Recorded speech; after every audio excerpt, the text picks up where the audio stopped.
এই তুমি যেটা বললে সেটাই করে, পার ডে সে পুল আপ আর পুশ আপ করে। এবার ভালো করে একটা জিনিস বুঝবে, যদি তুমি পুল আপ করো তোমার কোথায় লাগে, আর যদি তুমি পুশ আপ করো কোথায় লাগে। এবার তুমি ঘুরে যাও, মনে করো তুমি পুল আপ করছো, হ্যাঁ, এভাবে টানছো, যদি টানো তাহলে দেখবে তোমার ব্যাক মাসেল ইনভলভ, আর তার সঙ্গে সঙ্গে তোমার বাইসেপ, ঠিক আছে, আর হালকা রেয়ার শোল্ডার, ঠিক আছে। এইবার তুমি তাহলে কোথায় চাপ পড়ছে? ব্যাকে। হ্যাঁ, তুমি এসছো ধরো আজ লেগের এক্সারসাইজ করতে, তো প্রথমে যদি তুমি পুল আপ করো তাহলে ব্যাপারটা হলো না যে তুমি দুটো করা রেখে দিয়েছো, ঠিক আছে, একটাই করবে চাটনি আর একটাই করবে মাংস।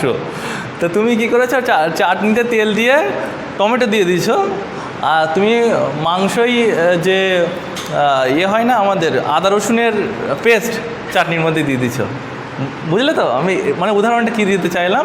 তো আমার বুঝতে হবে যে দুটো সেপারেশন জিনিস, তো আমার দুটো আলাদাভাবেই করতে হবে, আমি ওর সঙ্গে মেশাবো না একটা জিনিস। এবার মানে আমি যদি পুল আপ করি তাহলে আমার ব্যাকের মাসেল হচ্ছে, সিমিলারলি আমি যখন পুশ আপ করবো বা ডনের এক্সারসাইজ করবো, সিমিলারলি আমার চেস্টের মাসেলগুলো পাম্প খাবে।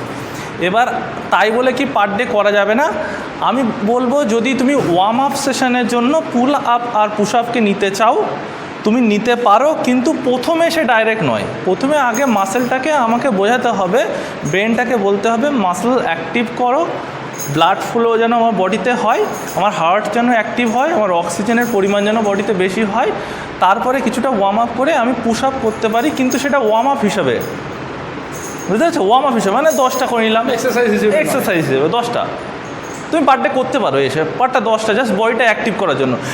কিন্তু তুমি পুল আপ মানে পরপর যেরকম এই পুশ আপ মানে ডন, যে আমরা ডন বলে থাকি যেটাকে, পুশ আপ তুমি এক্সারসাইজ করছো কন্টিনিউয়াসলি 30টা 40টা 4 সেট 5 সেট, কিন্তু রেগুলার বেসিসে ওটা ঠিক হয়, রেগুলার বেসিসে ঠিক হয় না। তুমি যদি দেখা গেলো তুমি শোল্ডারের এক্সারসাইজ করছো, তো তোমার পুশ আপ করে কী লাভ, তুমি চেস্টের মাসেল অ্যাক্টিভ করে কী লাভ, লাভটা তো কিছু হচ্ছে না, তারপরে তুমি শোল্ডারে চলে যাচ্ছ। সিমিলারলি তুমি যখন পুল আপ করছো, পুল আপে আমি তো বলবো প্রথমে এসে নাই করতে, অনেকে এসে দেখি জিমে ঢুকে গেল ডাইরেক্ট পুল আপ মারছে, আমার মাসেল বডি কিছু অ্যাক্টিভ নেই।